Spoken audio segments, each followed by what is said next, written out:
continuación de la resolución, esa 1441 de cómo es del 2013, donde establece ciertas medidas o requisitos o condiciones para poder habilitar un consultorio. Les explico, ya que mi esposa y la estudiante Alejandra y tú no estuvieron ayer aquí. Para uno abrir un consultorio, una clínica o prestar un servicio de salud, requiere que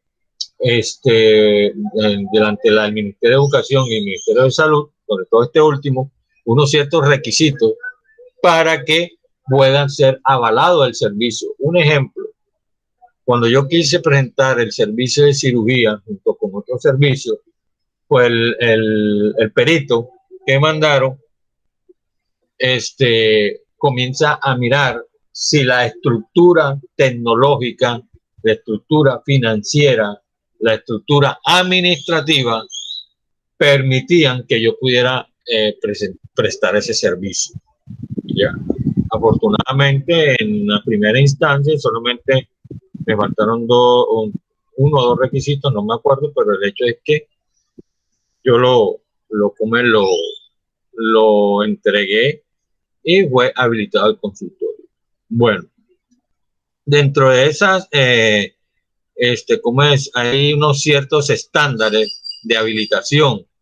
En el no cumplimiento de esos estándares no nos permite que el Estado nos avale la prestación de un servicio de salud. Por lo tanto, esos estándares son totalmente obligatorios, ¿ya? Para que sean efectivos, se necesita de unos requisitos, es decir, una relación que debe tener directa con los usuarios, una seguridad con los usuarios, que se entiende como aquella que la ausencia que vaya a generar riesgos que atente contra la vida y la salud. En estos casos, como estamos ahora con esta pandemia, pues recuerde que el Ministerio de Salud exigió unos ciertos protocolos adicionales y diferentes a los que normalmente una institución prestadora de salud tenía. Entonces, esos requisitos estándares son muy, ¿cómo es? Exigidos por el ministerio. Sin embargo, vamos a ver algunos estándares para todos los servicios. Uno de los estándares es el talento humano. Cuando hablamos de talento humano, nos referimos al personal de salud y el cual debe ser competente. ¿De qué manera? Lo que ustedes están haciendo, estudiando. ¿Ya? ¿Por qué? Porque es necesario de que se tenga conocimiento de la profesión que usted está ejerciendo. Sin embargo, esa situación en antaño, hace años atrás, cuando yo comencé como docente, pues había unos auxiliares que habían aprendido de una manera empírica, es decir, como dice uno en la Universidad de la Vida.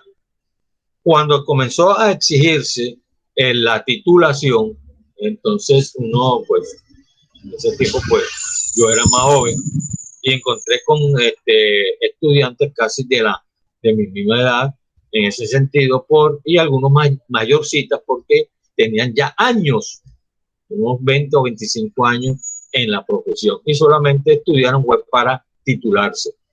Entonces, pero yo no quiero que, vamos a hacer un paréntesis con respecto a esta situación.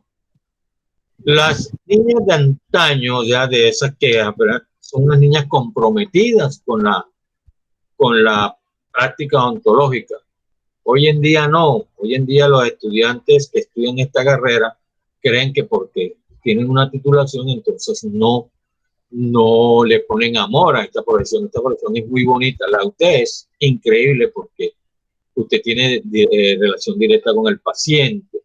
¿Ya? Entonces, ¿qué sucede? Entonces, cuando salen a hacer las prácticas, entonces no quieren hacer nada sino pegar el teléfono, hablar con la amiga, con el amigo, con el novio, con el marido, como quiera, y después les cuesta trabajo conseguir trabajo, perdón, valga la redundancia, porque no es recomendado. Entonces vienen a uno propio que no es conocido. Entonces uno busca el archivo y comienza a mirar qué anotación le hicieron en la práctica y resulta que no, que ella pasada era pegada al celular. Entonces, ojo con esa situación porque yo siempre he dicho, el 50% de su conseguir trabajo está en su práctica. De pronto no hay mismo, pero sí la pueden recomendar como algunos estudiantes míos, y yo me siento orgulloso de eso, antes de graduarse ya están trabajando y están ganando plata. ¿Por qué?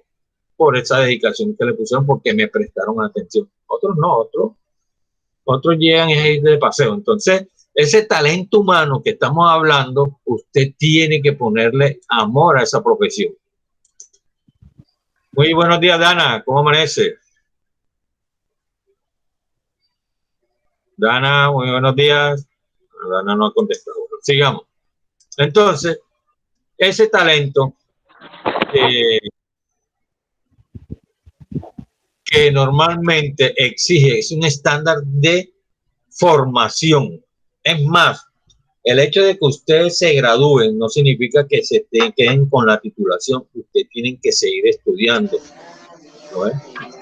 Entonces, eso hace para que usted esté a la vanguardia de la de lo que está estudiando. Bien, vea lo que dice.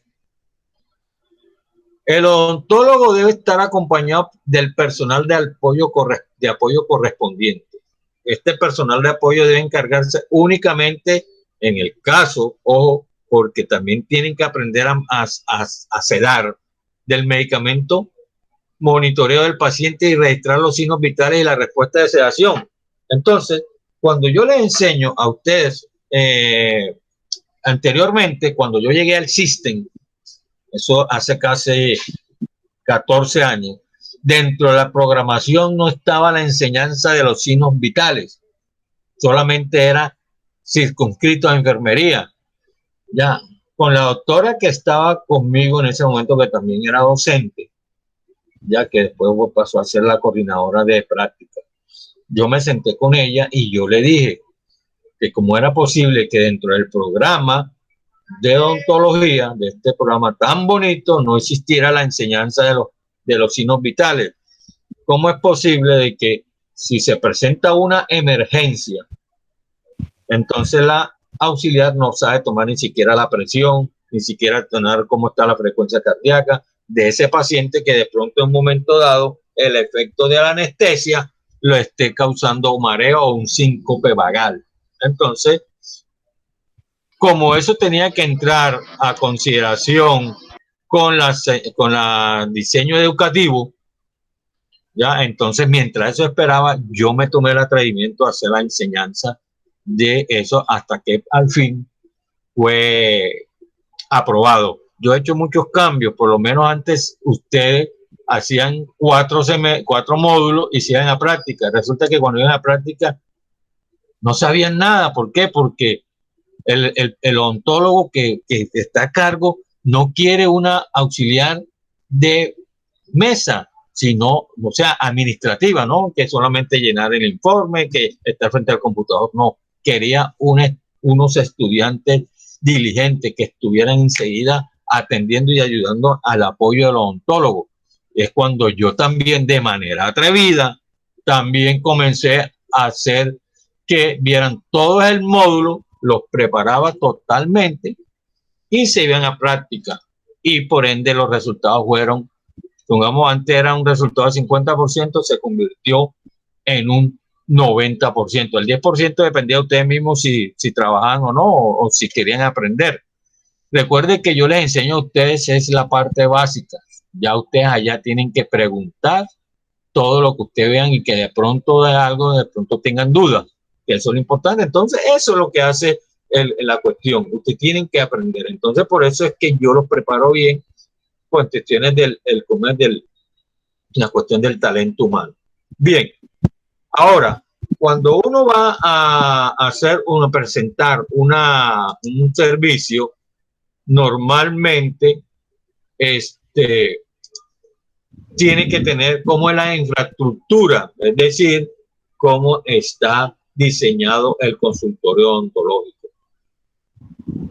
Y eso, cuando lo veamos en la próxima semana, que vamos a ver la unidad odontológica asistencial, ahí les enseñaré cómo debe estar diseñado ese consultorio en su parte interna, no en su parte externa, porque al fin y al cabo en un local cualquiera se puede montar un consultorio, pero por lo menos sí tiene que tener unos lineamientos para que esa habilitación pueda ser avalado, y si no se encuentra bien diseñado el consultorio, van a tener problemas los profesionales de la salud porque no está cumpliendo con ciertos estándares. Entonces eso hace parte de la infraestructura, es decir, de la parte física de la institución.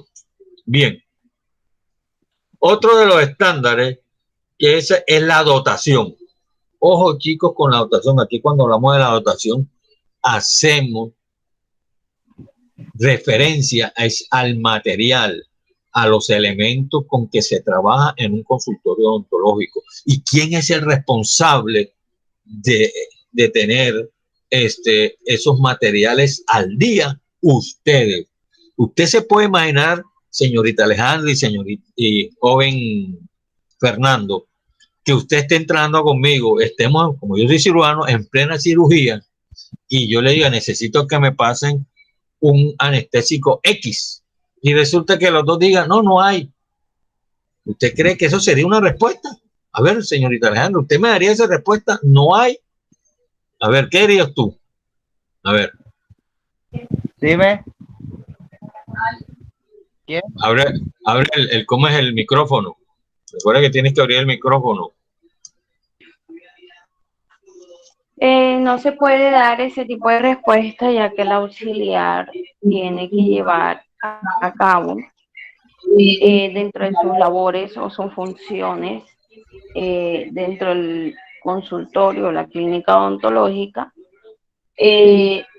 los debidos manejos de los insumos que se estén necesitando y no dejar que se acaben. Por lo tanto, se tiene que hacer un inventario para saber qué hace falta o qué se está acabando de los insumos dentro de la clínica o del consultorio para poderlos reponer nuevamente.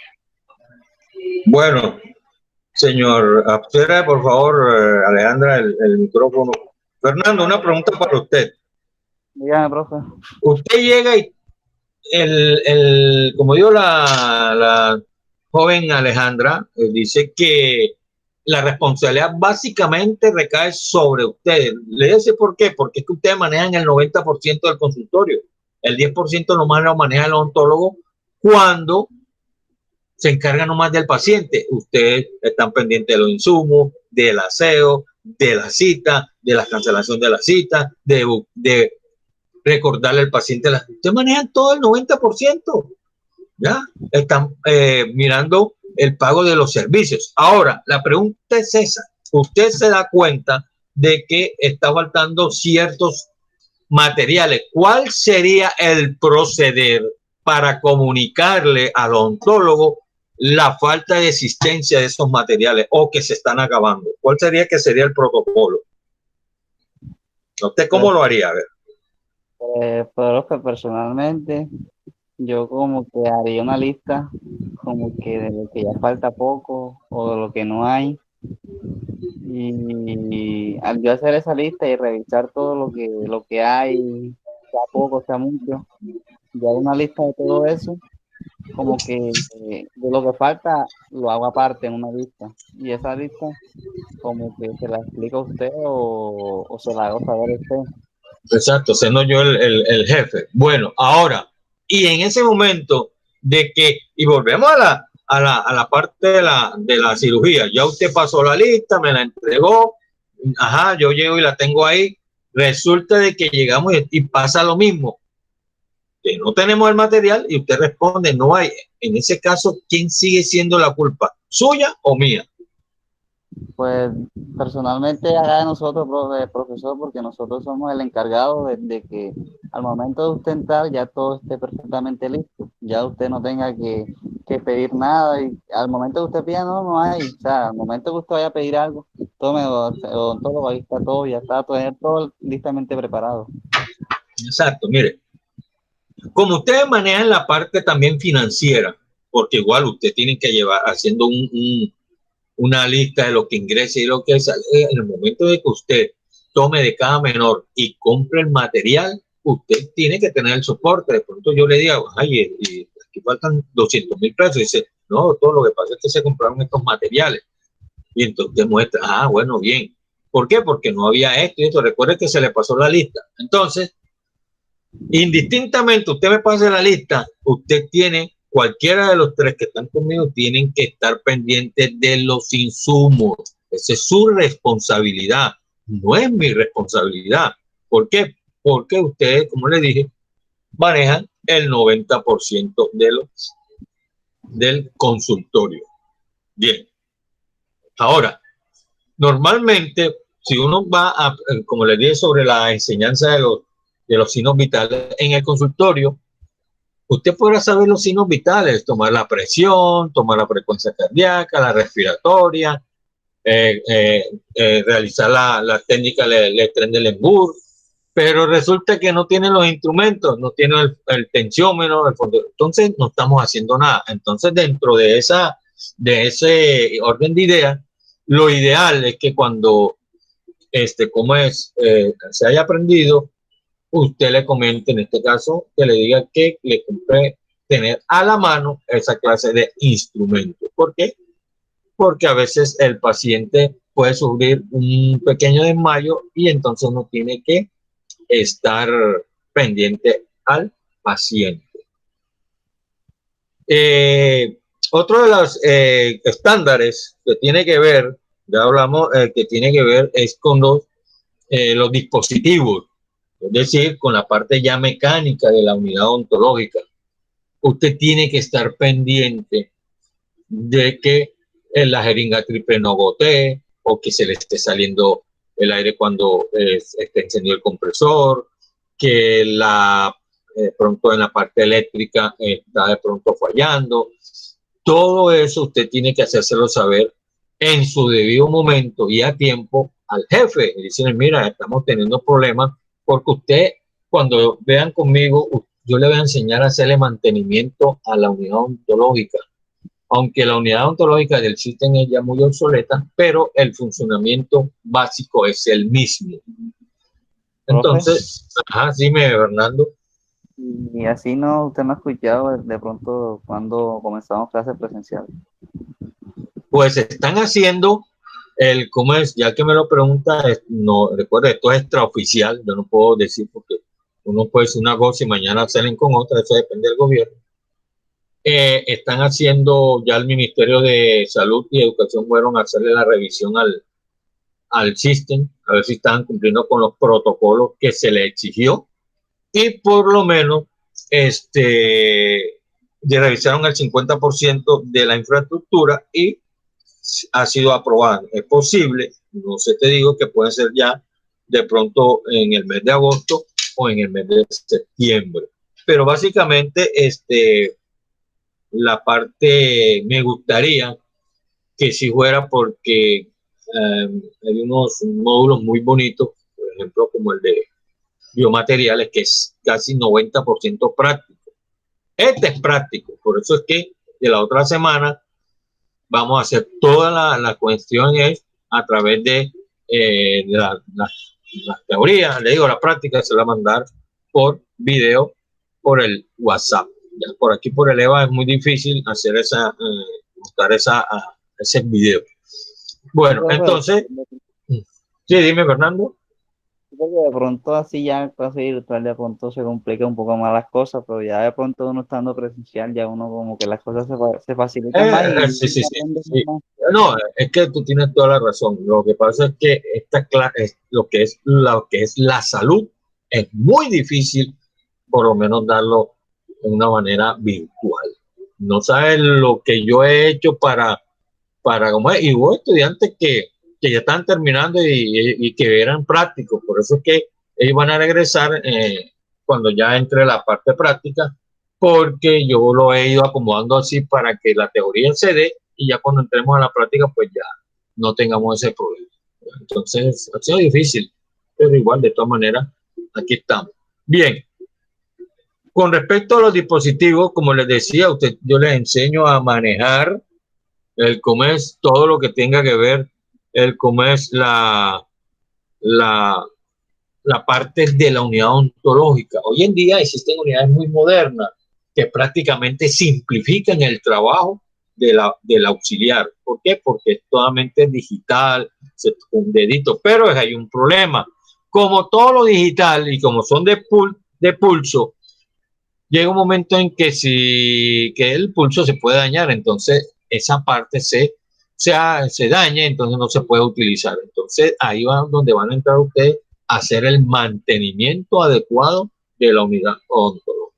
Entonces, en cuestiones de eso, bien, hay otros estándares que tienen que ver con la parte de la seguridad del paciente, la seguridad de ustedes, un protocolo.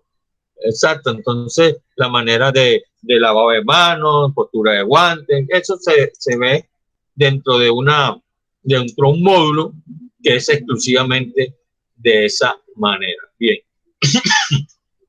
Ahora, tenemos con esos estándares, ya, viene la protección específica y la detección temprana de las enfermedades. Bien, entonces, ¿cómo hacemos la descripción de ese servicio? Cuando en ese caso las dos enfermedades más prevalentes en odontología, en nuestra profesión, se llama caries dental y enfermedad periodontal. Para poder prestar ese servicio de la protección específica y la detección temprana de una enfermedad, también tiene unos estándares. Primero vamos a comenzar con el talento humano. Ahora, ustedes tienen que tener un esquema de vacunación completo. ¿Ya? No es que porque yo quiera, no. En esta vida, en cuestión y ahora que estamos viendo, usted tiene que estar vacunado para poder ejercer su profesión, tener todas las vacunas que se le van colocando antes o previo, antes de salir al trabajo de campo, es decir, a sus prácticas hospitalarias o del consultorio, tiene que tener su esquema de vacunación. ¿Ya? Normalmente yo le hago una pregunta, a ver, ¿quién se anima a contestar? ¿Quién se contagia uno más? ¿Con el virus de la hepatitis o con el virus del VIH? A ver, ¿qué me puede decir eso? A ver, ¿quién se anima? A ver. Lo que yo le digo. A ver, ¿qué dice? ¿Cuál de los dos virus usted se podría contagiar dentro de su profesión? Dentro de su profesión. ¿Virus de la hepatitis B o del VIH? Te digo que es la hepatitis, profe. ¿Por qué razón? A ver. Profe, porque de pronto el VIH como que se contagia, como diría yo, no sé, como por contacto como que sexual. Usted porque se hace a través de contacto sexual.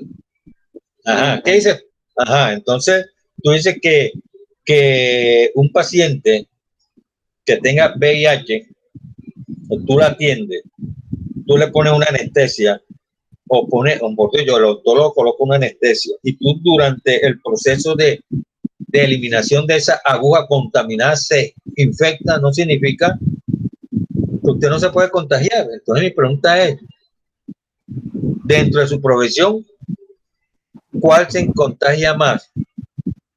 ¿Hepatitis B o VIH? ¿O tienen la misma probabilidad de contaminarse? A ver.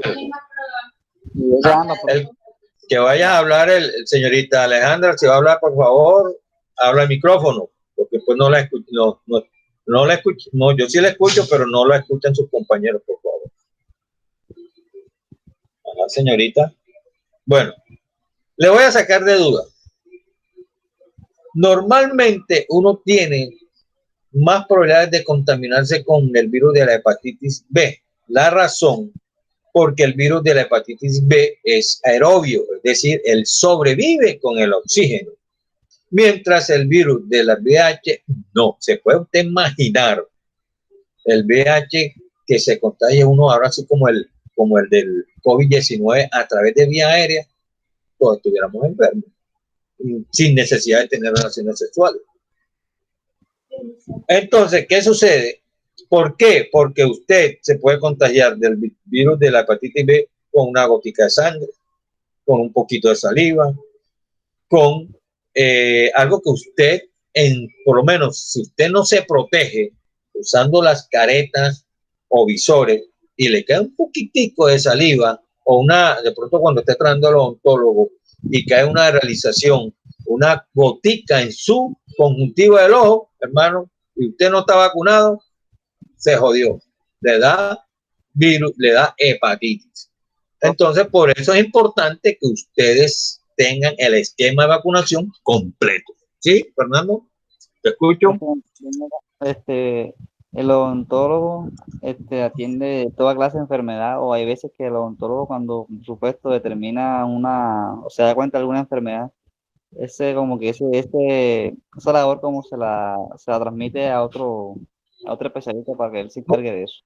Mire. Le voy a decir una cuestión, Fernando. Cuando uno va a atender un paciente, ya, recuerde esto, y recuerde Alejandra, y recuerde Dana. Usted tiene que ver como si el paciente estuviera enfermo. No es que yo siempre he dicho, no, es que como es mi mamá, entonces yo quiero no. Aprendan algo y para que no se olvide, en el momento en que el paciente se siente en la silla odontológica, ya deja de ser su familiar para convertirse en su ¿qué? En su paciente.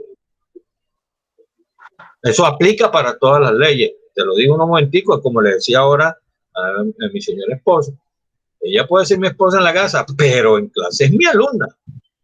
Lo mismo se aplica, se convierte en paciente.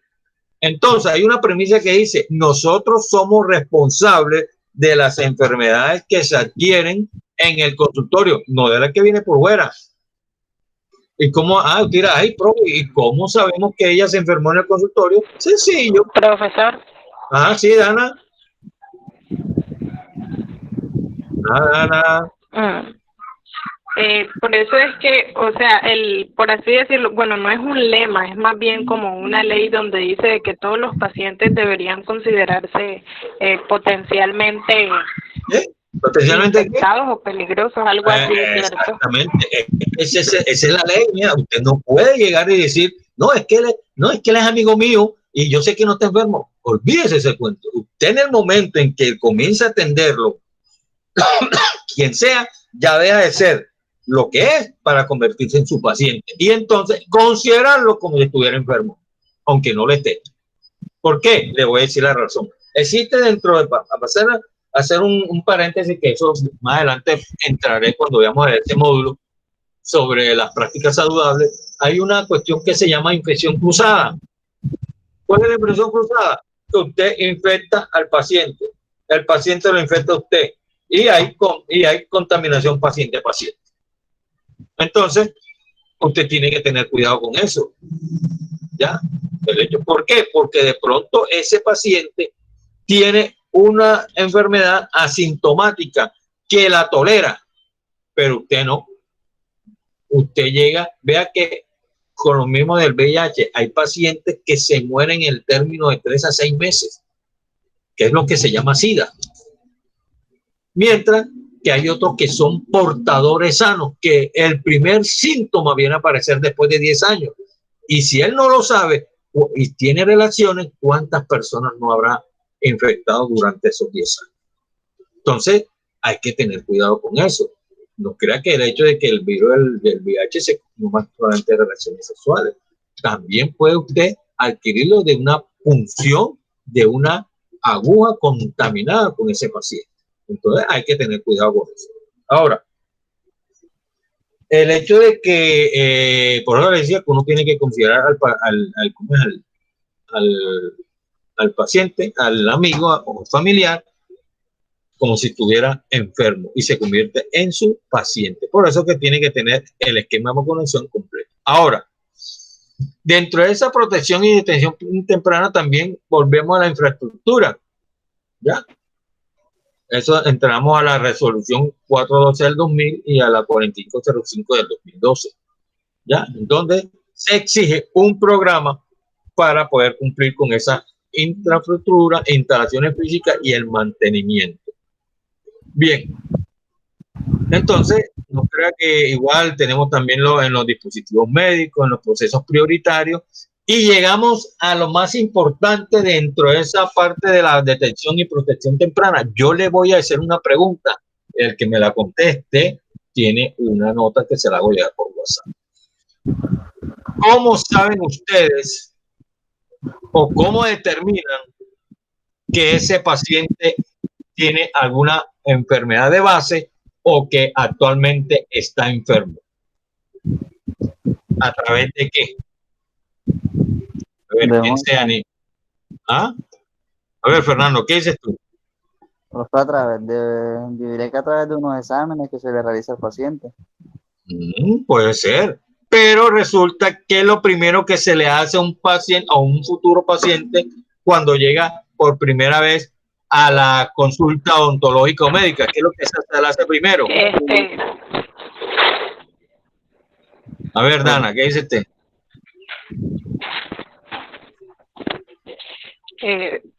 Siempre en cada consulta lo primero que se abre es como un historial, ¿no?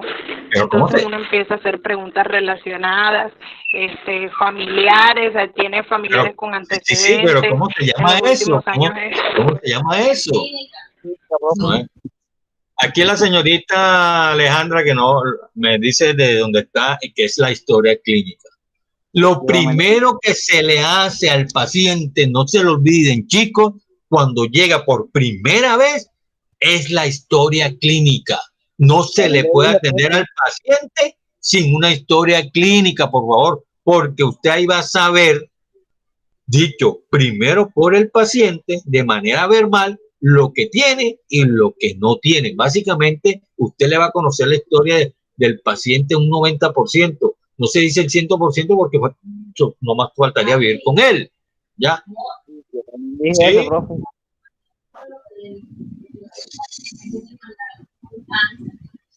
Sí, mire.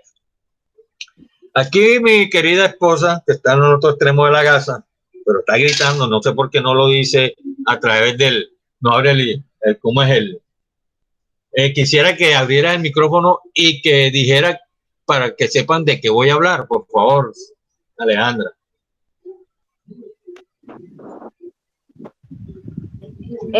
Bueno, principalmente, pues mi esposo, que es el docente Nicolás Acosta, él atiende la parte odontológica, pues en el consultorio, y se le presentó un paciente con cáncer.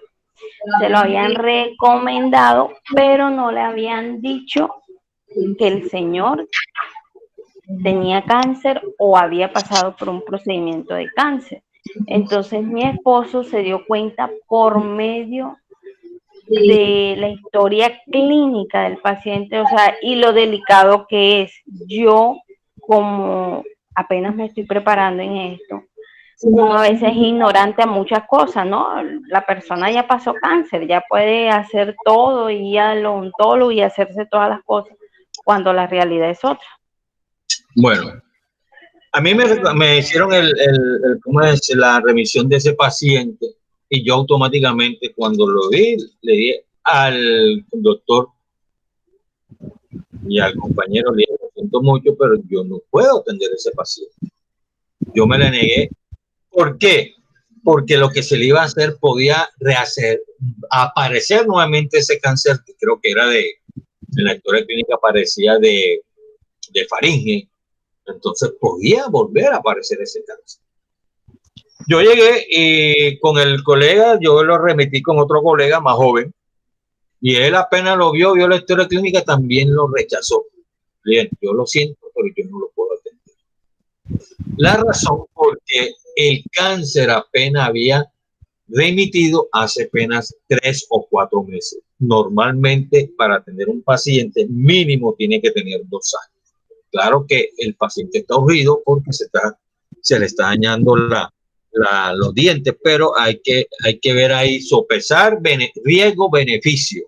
Entonces, eran más los riesgos que el beneficio que iba a recibir. Y entonces, ¿qué sucede? Que entramos en junta con el otro colega y decidimos no atenderlo ya.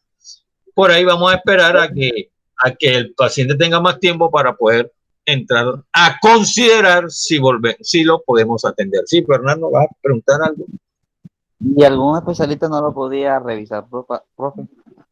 Pues nosotros lo que pasa es que en estas cuestiones de cánceres solamente es remitido a un patólogo, pero el compañero es periodoncista y él sabe que un paciente con cáncer, si hay que hacerle una intervención periodontal, se corre riesgo de, ¿por qué? Porque ellos tienen problemas de cicatrización.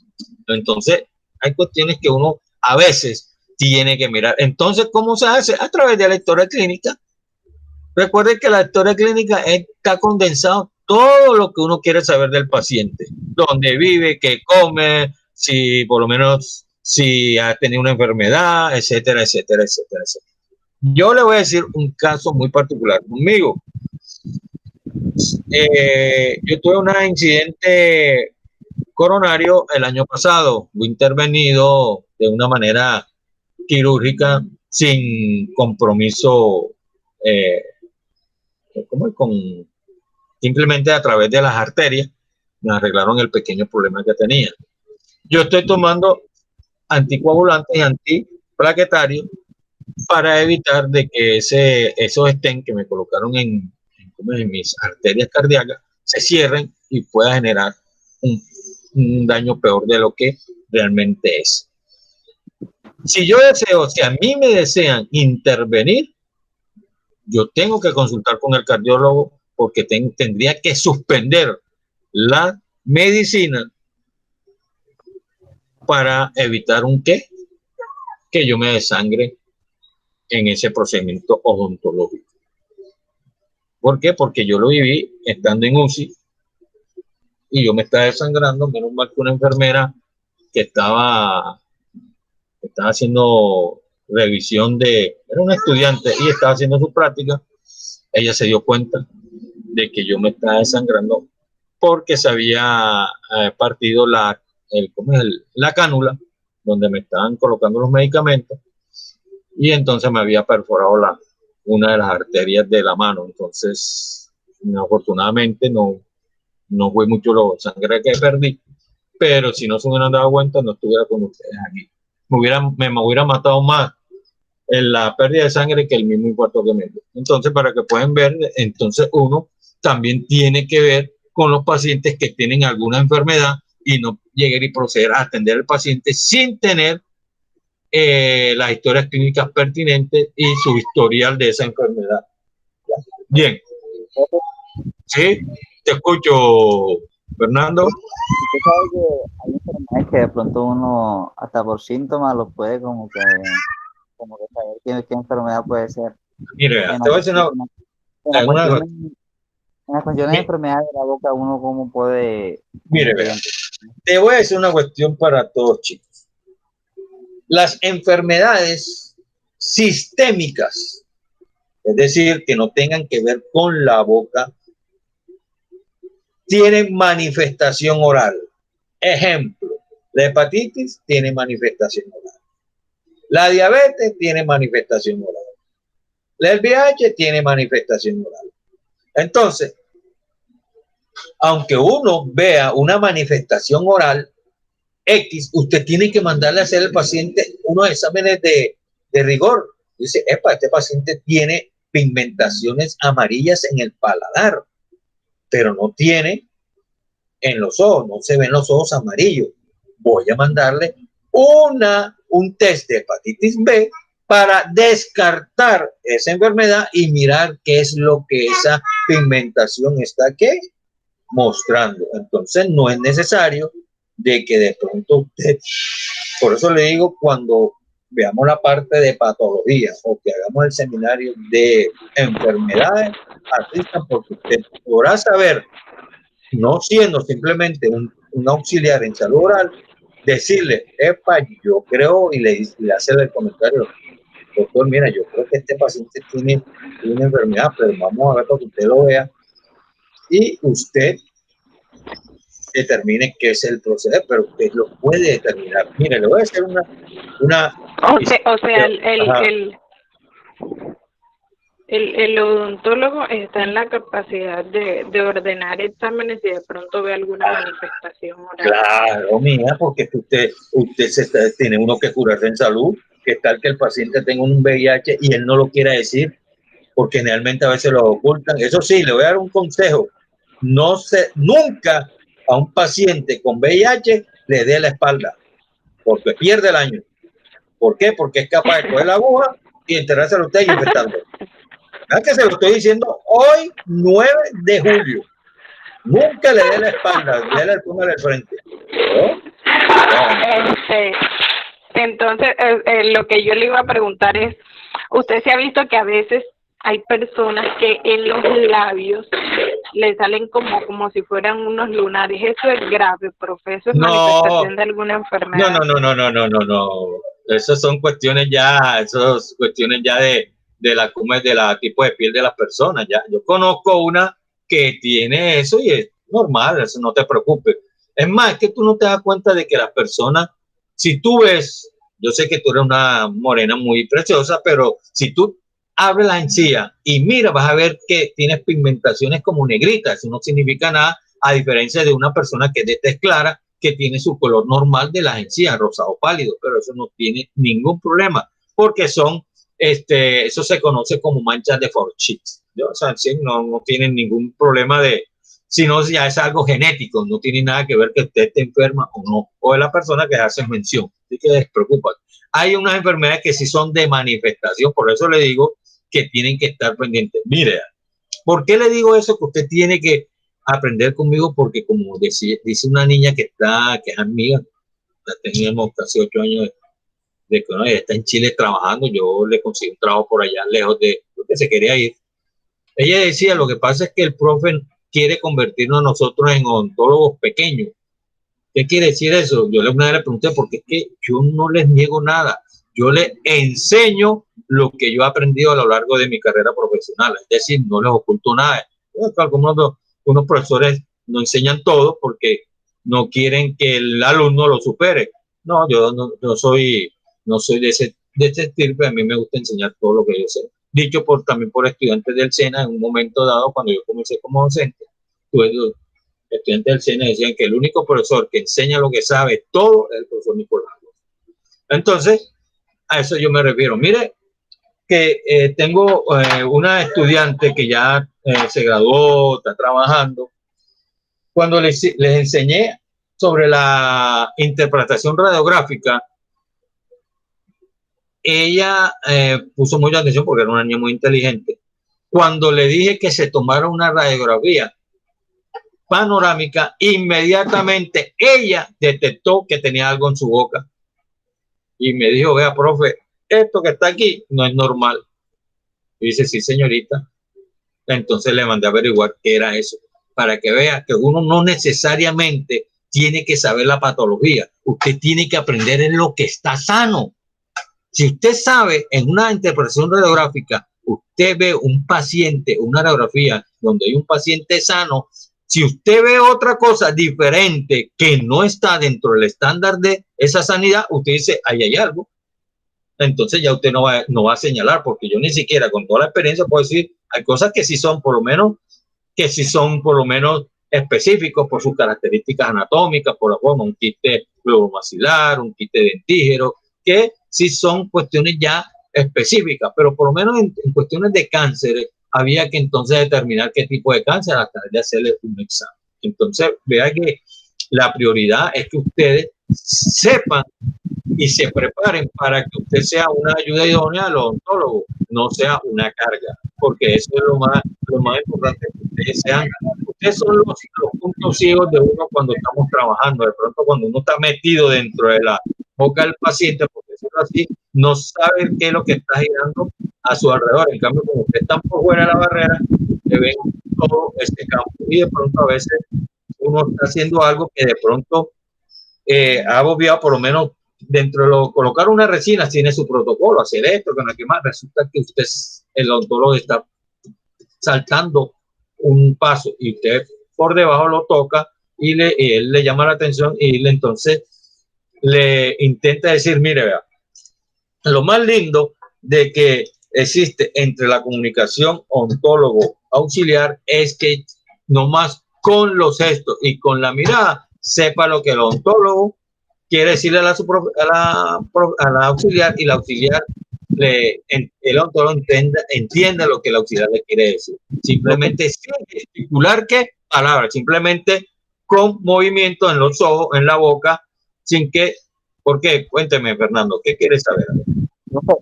Tengo dos preguntitas, no, una ya hace rato se la quería hacer. Es con respecto a los dime. Tú sabes que hay personas que de pronto sí necesitan los brackets y se los ponen. Pero hay personas como que se los ponen como que por lujo. Esa persona así no le afectan los dientes. Mire, hubo un tiempo de que era el boom de la ortodoncia. Hay gente que sí, pacientes que sí necesitaban eso. Otros que decían, no, yo lo que quiero es que me lo ponga de lujo. Ya. Los ortodoncias no es cuestión de lujo, es una necesidad cuando se requiere.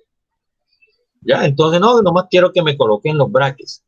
Yo por eso, a mí me han dicho, vea, ¿por qué no me colocan los brackets? Tal, familiares, amigos, lo siento mucho, si quiere déjeme hablar, pero yo brackets no lo voy a colocar. ¿Ya? ¿Por qué? Porque a veces la gente, el paciente es muy, muy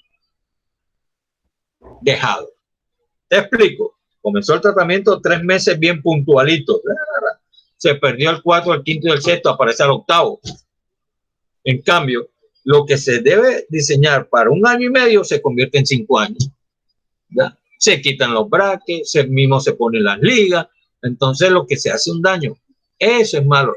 La ortodoncia, como de lujo, no existe. Es pura vanidad y puede causar daño al paciente. Porque si yo llego y le coloco nomás los brackets, porque eso es de lujo, no lo arqueo, no le pongo el arco, pero llega y él se lo coloca porque sabe cambiar el cauchito, ¿quién es el perjudicado?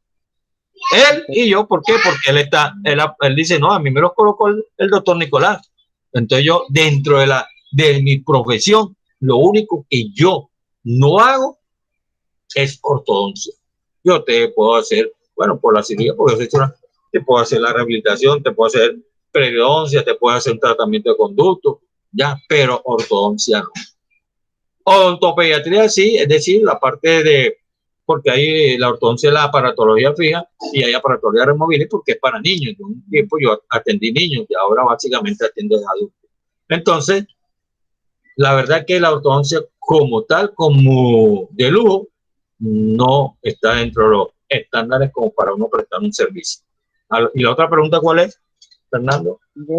Ya de pronto uno, por supuesto, acá en mi lugar, que de pronto soy saludable, uno al tiempo puede ir como que especializándose en otras cosas. Claro, en ese caso usted puede hacerlo en ortodoncia. ¿Ya? Lo que pasa es que es que es lo que yo le decía al principio, Fernando, uno no se puede quedar con la carrera, uno tiene que seguir estudiando. Un ejemplo, yo recibí un curso ahí dentro de la institución de emprendimiento por parte de otro profesor que sabía, pero yo quería saber más sobre qué es emprender, y yo hice un diplomado, lo hice el año pasado, que fueron casi exactamente 2 meses. ¿Por qué? Porque quería, y lo estoy aplicando ahora a mis estudiantes que dan eso. Y durante el año pasado durante ese problema que yo tuve, que estuve casi 3 meses sin trabajar, yo ¿qué hice? Hacía cursos de odontología virtuales, asistía a conferencias, charlas, o sea, aproveché mi tiempo. No voy a quedar sentado aquí a echarme a morir, ¿no? Que no, entonces aproveché para actualizarme. Y lo sigo haciendo. A mí, básicamente, con casi 58 años, a mí me gusta estar estudiando. Ya me gusta estar actualizado. Y ustedes pueden hacer lo mismo, ir a conferencias, congresos, haciendo sus cursos, etcétera, etcétera, etcétera, etcétera. Eso sí va a depender de cada uno de ustedes. Bien, entonces sigamos.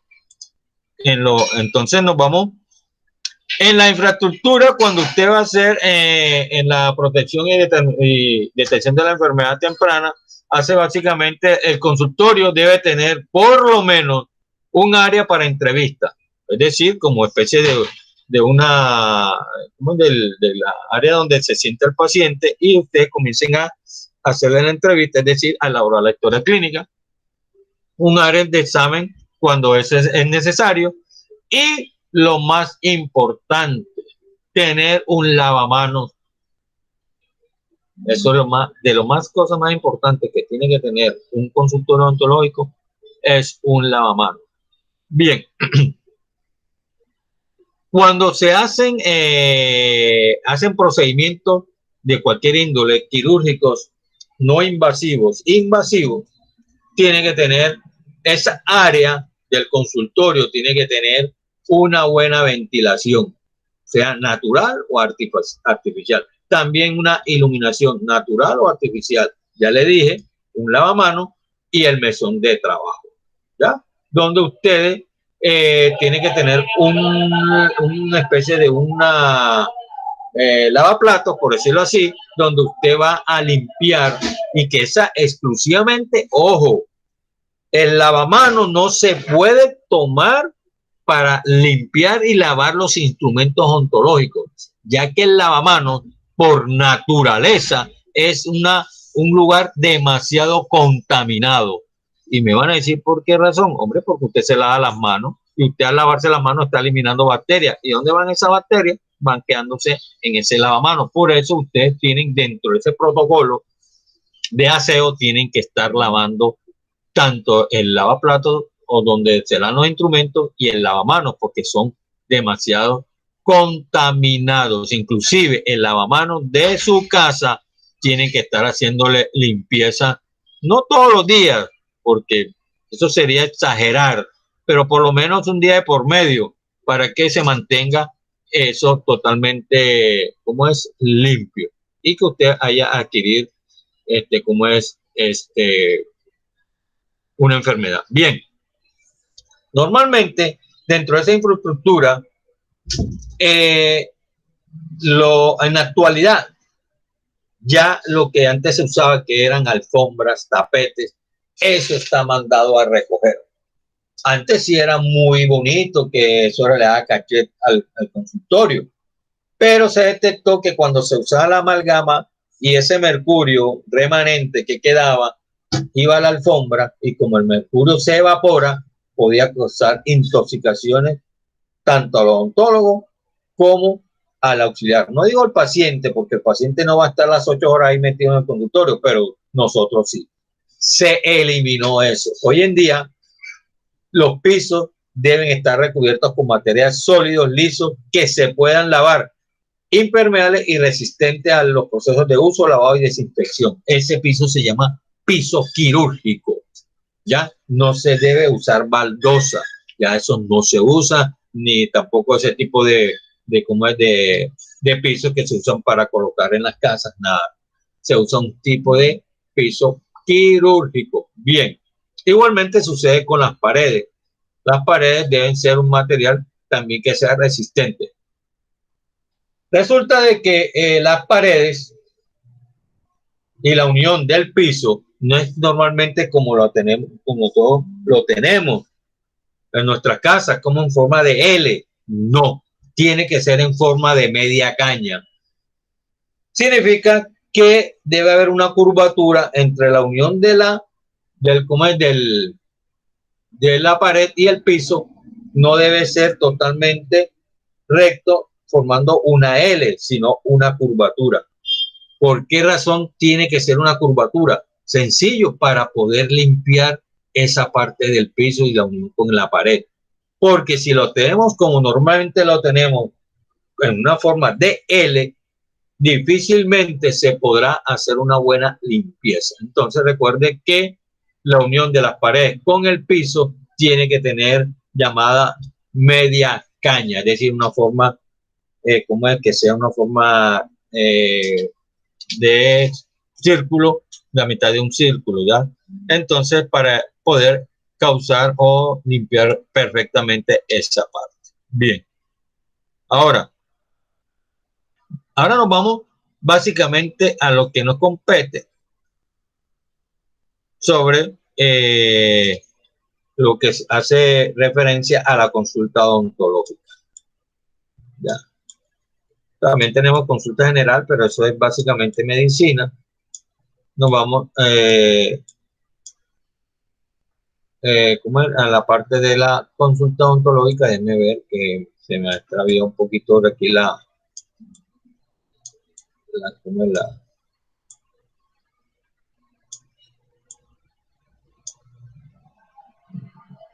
Bien. Consulta general. Estamos aquí con la consulta odontológica.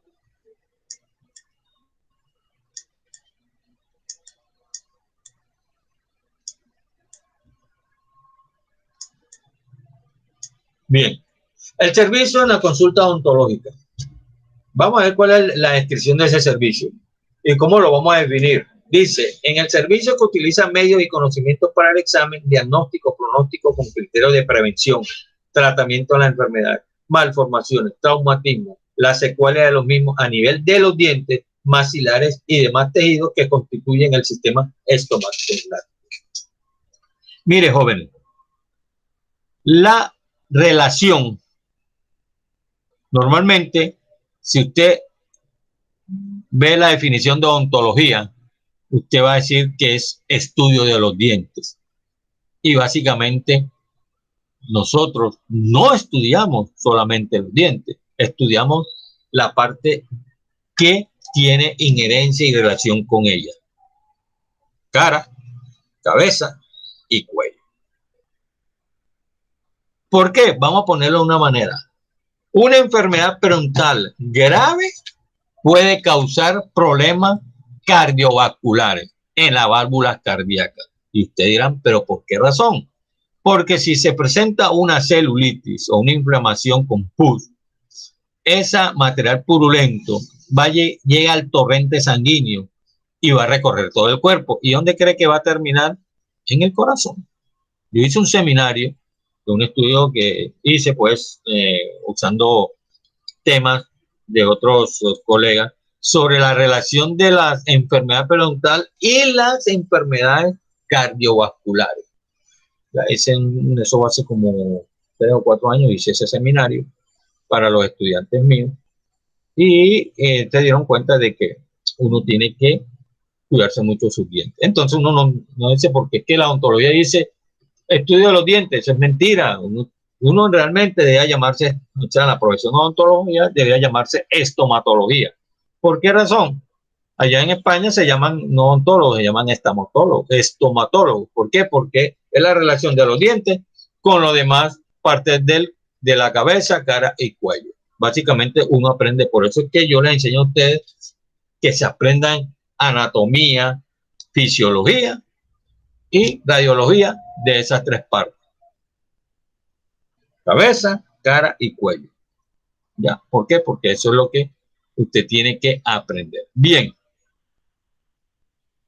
Vamos a poner un ejemplo en el caso de cirugía, unos criterios, en el caso cuando dice decir, en caso de prestarse servicio en el grupo de quirúrgico, debe aplicarse unos estándares de habilitación para cirugía en la modalidad correspondiente. Entonces, el estándar de talento humano en una consulta odontológica tiene que ser odontólogo general o un especialista, de acuerdo, ojo, de acuerdo a la oferta de servicio que presta. igual para implantes odontológicos, también para hacer una cirugía maxilofacial, un periodoncista, un endodoncista, tiene que tener la titulación. Ahora, si tiene la disponibilidad de tener una auxiliar de odontología, esta persona tiene que estar también titulada. No es que, ¿por qué razón? Sencillo, se le presenta al Ministerio de Salud y se encuentra y le diga, por favor, deme la historia, la hoja de vida de ese auxiliar, y resulta que no tiene por qué es empírica. Entonces corre el riesgo de una llamada de atención, o si es muy grave, en el cierre por lo menos parcial del consultorio, hasta que la niña que tenga o consiga otra titulada o la ponga a estudiar. Ahora, si la estudiante está trabajando y está estudiando, pues no pasa nada porque se está educando. Entonces, por ese lado, no hay problema cuando diga, no, es que como yo estoy apenas estudiando, pronto no me vayan a contratar. No hay ningún problema porque usted está certificando y tiene un certificado donde usted está estudiando. ¿Ya? Entonces, es muy importante que tanto como el odontólogo y la auxiliar tengan titulación. Bien. Normalmente, en esa parte del talento humano, dice que si se cuentan con tomas de intervención de radiografías odontológicas, el odontólogo será responsable del servicio, obvio, ¿ya? Pero sin embargo, dentro de esa enseñanza, por lo menos yo lo hago, que aparezca un paciente, yo le enseño al auxiliar, mira, esto y esto, para que cuando se vuelva a repetir o aparezca nuevamente otro paciente, pues ya ella tenga la capacidad de por lo menos de detectarlo. Eso en cuestiones del talento humano, es decir, a las cuestiones de la educación. En cuestiones de la infraestructura, igualmente, como hoy en día, a menos que sea, ojo, si es un consultorio odontológico, podrá tener mínimo una unidad. Si es una clínica odontológica, mínimo tiene que tener un mínimo 2 unidades por cada área de entrevista que tenga. Es decir, si tiene 5 áreas, tendrán 10 unidades, 2 unidades por cada área. ¿Ya? Si es una clínica odontológica grande, si es pequeña, pues con el caso donde yo trabajo, que solamente tenemos una unidad por cada área de entrevista que tenemos. Entonces, eso en ese caso, eso va a depender del tamaño del consultorio. Bien. Entonces, el consultorio odontológico tiene un área de entrevista, un área para el procedimiento odontológico, un lavamanos, área de esterilización. Yo le doy una pregunta. ¿Quién es la responsable en el área de esterilización? Ustedes. Otra pregunta. ¿En el área de esterilización se le permite al odontólogo entrar, sí o no? Sí. A ver, ¿qué dice? ¿Tú dices sí, Fernando? Yo que sí, profe. Bueno, ¿qué dices tú, Dana? ¿En el área de esterilización se le permite al odontólogo entrar? Depende. Bueno, depende por qué. Si tiene elementos de protección personal puede ingresar, pero si no, no. O sea, es un área de desinfección y tengo entendido que lo maneja la auxiliar. Ajá. Y Alejandra, ¿qué dices tú? Como lo dijo la compañera Dana, la única o el único encargado en entrar en el área es el auxiliar, porque ya eso no le compete al odontólogo. Muy bien, señor Fernando. El único responsable de la área de esterilización son ustedes. Yo no puedo entrar a esa área, ni siquiera buscar instrumentos, ni siquiera, supongamos, ya dirán, ay, profe, y supongamos que usted está solo, supongamos que ya el auxiliar se fue, ¿usted qué hace? No, lo llego y lo coloco, lo meto, le echo agua, le hago el prelavado, y lo dejo metido en una cajita plástica con glura taldehído o con un material desinfectante hasta el día siguiente que venga el auxiliar y lo lave. Pero esa área no es competencia mía. ni competencia de ningún doctor. Es exclusiva del auxiliar. Ustedes manejan eso 100%. Por eso usted tiene que aprender a manejar el calor seco, que es como una estufita, el calor húmedo, que es el autoclave, y la esterilización en frío, que se usa el glutaldehído. Y aparte de eso, tienen que aprender a manejar cómo se envuelve el material que se va a esterilizar. ¿Ya? Entonces, esa área, básicamente, Fernando, básicamente es de ustedes. Es la única área donde mínimamente, no digo que no entre, mínimamente puede entrar el odontólogo. ¿Sabe por qué razón? Porque ustedes son los únicos que saben qué instrumental está esterilizado y cuál no. ¿Ya?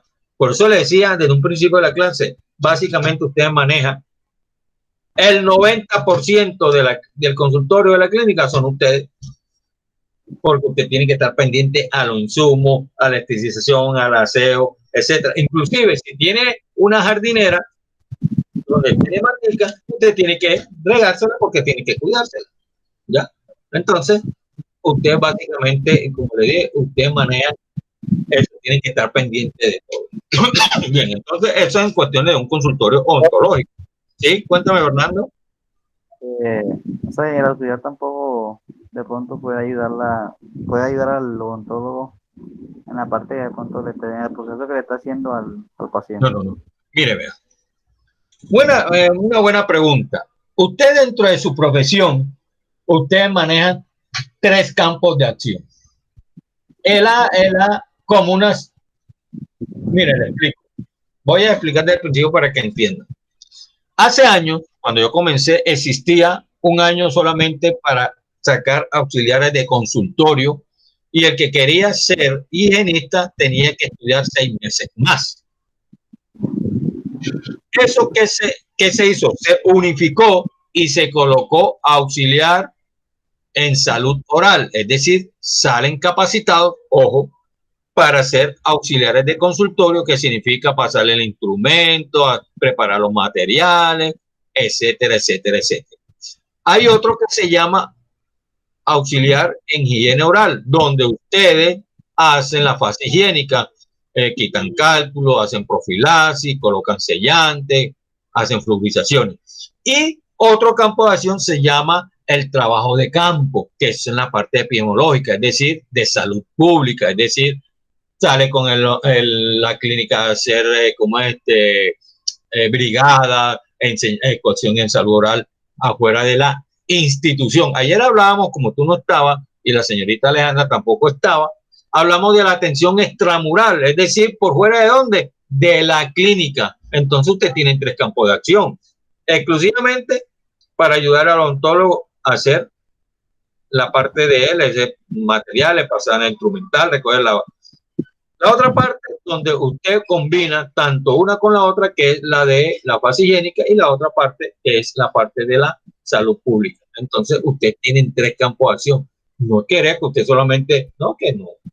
Inclusive hay unos odontólogos que ponen a hacer al auxiliar, hacer la parte de secretaria y la parte también de contador, es decir, llevarle las cuentas a los odontólogos. Entonces, obviamente, que eso también va a devengar un poquito más de dinero, pero también tienen una gran responsabilidad. Entonces, no crea que es solamente el llegar y hacer eso. Bien. Otra cuestión de que tenemos sobre las cuestiones de esta resolución, ya vienen las urgencias de mediana y alta complejidad. Pues eso no viene directamente con nosotros, porque eso ya es de índole hospitalario. Sin embargo, sí tenemos una parte que se llama apoyo diagnóstico y complementación terapéutica. Cuando hablamos de eso, significa servicio farmacéutico y radiología e imágenes diagnósticas. Porque es que yo le hago una pregunta. La radiografía da un diagnóstico presuntivo o un diagnóstico definitivo? A ver, ¿qué me dice Dana? ¿La radiografía da un diagnóstico definitivo o un diagnóstico presuntivo? Presuntivo, pienso yo. ¿Por qué piensas tú que es presuntivo?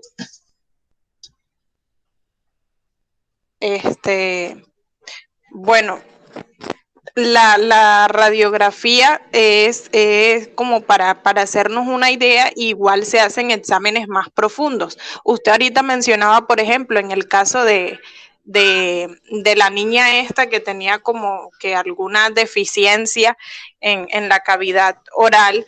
Entonces, la radiografía le permitió identificar eso, pero no se sabía en sí qué era lo que tenía. Ya con unos exámenes más profundos es que se da el diagnóstico definitivo. Bueno, normalmente hay unas evidencias en la radiografía, porque es que lo que pasa es que la radiografía panorámica no está, si no te muestra 2 dimensiones, no te muestra 3, ya, te muestra lo ancho, lo largo, pero no lo profundo. Entonces, uno no puede decir un día, pero hay, por eso en esta parte yo pretendía que iba a decir depende, porque hay unas patologías concretas, ¿ya?